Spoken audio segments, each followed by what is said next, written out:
The white blood cells say, whoa, you're not supposed to be here. Gobble up the aluminum, carry it all over the body. White blood cells can get through the blood-brain barrier. When they die, what do? They release that aluminum into the brain, where it causes massive inflammation. Almost every autistic brain is massively inflamed. If you wonder why kids are banging their heads and so irritable, their brain is on fire. Brain hurts. It hurts. It's on fire.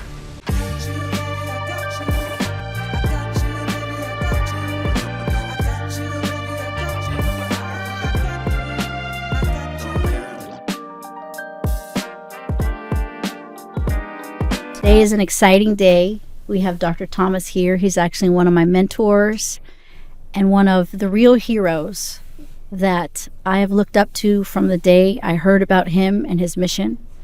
He's really doing amazing things in this world, and he has put God first in front of money, in front of fame and fortune, because he knew the information that he discovered as a doctor was more important than the amount of money he could receive from an insurance company.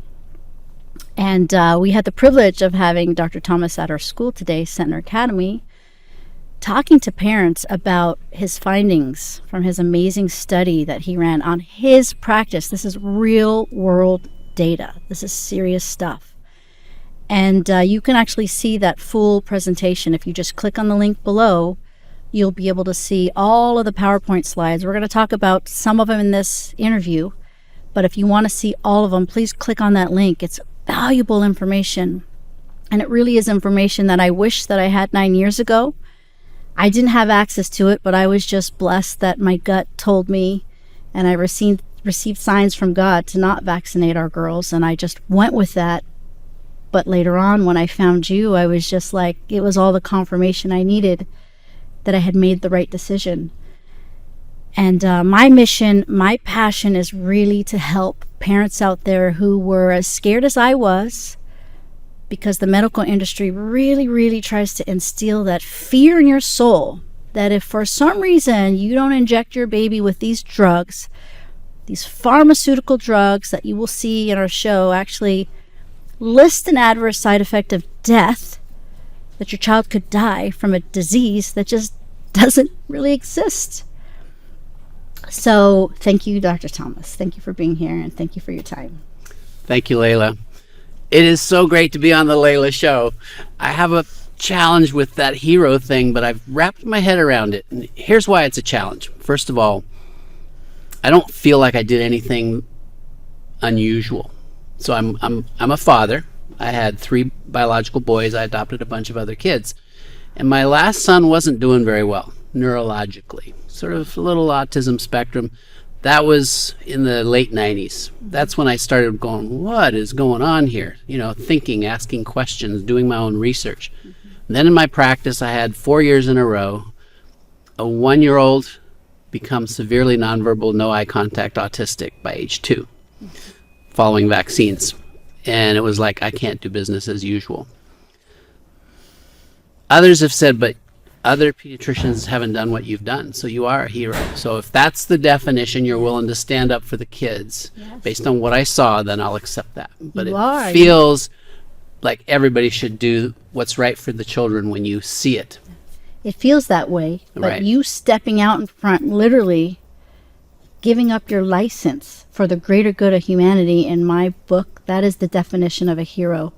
And I hope that maybe this show inspires other doctors to critically think like you did and push aside, you know, just the indoctrination that they learned in school, because I don't really blame the doctors, because they really, really were brainwashed to believe. Oh, absolutely. I thought I was doing the best thing I could do as a pediatrician to follow the CDC schedule. Yes. Who was I to question the smartest doctors out there, supposedly, right? I thought these are the best of the best that go up to the CDC and the NIH. So I didn't question. But hopefully this show inspires other doctors to question, to use your brain, critically think, and ask yourself, is it right what you're doing? Don't just blindly follow like we learned during COVID, right? Right. The people that blindly followed and got the COVID jab are now suffering the consequences for that. And we'll get into that a little bit later. Right. But, you know, one of the slides that really grabbed my attention this morning was the conflict of interest Mm. that doctors have. Let's pull up the screen, the pediatric conflicts of interest. And I want you to explain that, because Yeah. I've heard so many moms say, why would my doctor lie to me? Right. Why would the American Pediatric Association lie to me? Right. So let's talk from the doctor's perspective, and then I want you to tell us a little bit about the APA, because I don't think people understand the stronghold that pharmaceutical companies have over the APA because of all the donations that they make. The So let's AAP, focus on that. American Academy of Pediatrics. Yes. Yeah. So I remember a mom asking me one time, this was before I'd really realized the magnitude of how we were being coerced to vaccinate. And I had a mom say, they're paying you to vaccinate. You're making a fortune on this. Oh, I said, oh, no, we're not.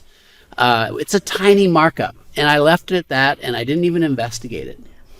And then it started to hit me when I started realizing how much money was coming back through a number of mechanisms. There's not just one way. So what I've covered on the slide that you all will probably be seeing on the screen here, let me first start off by just saying, in 1986, they passed an act that took liability away from all pharmaceutical companies, but also all doctors, nurses, anybody involved with administering a vaccine.